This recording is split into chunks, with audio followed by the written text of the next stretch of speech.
بسم اللہ الرحمن الرحیم۔ السلام علیکم۔ جماعت ششم کی سفینہ اردو سے آپ لوگوں نے پیج 13 اوپن کرنا ہے، جس میں ہم کلمہ کی اقسام شروع کریں گے۔ میں نے پہلے آپ لوگوں کو کلمہ کے بارے میں بتایا تھا۔ کلمہ وہ الفاظ ہوتے ہیں جن کے کوئی نہ کوئی معنی ہو یا بامعنی الفاظ ہوں جن کی ہمیں کچھ سمجھ آ رہی ہو۔ تو اسی کے آگے ہم کلمہ کی اقسام شروع کریں گے، جس میں ہم اسم، فعل اور حرف پڑھیں گے۔ پہلے اس کی مثالیں دیکھ لیتے ہیں۔ نعیم گھر سے اسکول تک پیدل جاتا ہے۔ دوسری مثال، علامہ اقبال سیالکوٹ میں پیدا ہوئے۔ تیسری، ماں نے بچے کو جگایا۔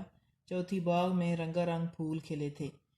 دیکھیے اوپر کی مثالوں میں نعیم، گھر، اسکول، علامہ اقبال سیالکوٹ، ماں، باغ اور پھول ایسے الفاظ ہیں جو کسی نہ کسی شخص، جگہ، چیز کے لیے استعمال ہوئے ہیں۔ آگے جاتا ہے، جگایا، کھلے تھے ایسے الفاظ ہیں جو کسی نہ کسی کام کے معنی دیتے ہیں۔ سے، تک، کو، میں ایسے الفاظ ہیں جو نہ تو کسی شخص، جگہ یا چیز کے نام ہیں اور نہ کسی کام کے کرنے یا ہونے کو ظاہر کرتے ہیں، بلکہ دو اسموں کو جوڑنے کے لیے استعمال ہوتے ہیں۔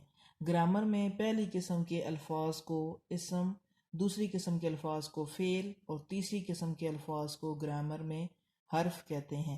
یہ ہمارے پاس کلمہ کی اقسام ہیں اور یہ ان کی مثالیں ہیں۔ کلمہ کی مندرجہ ذیل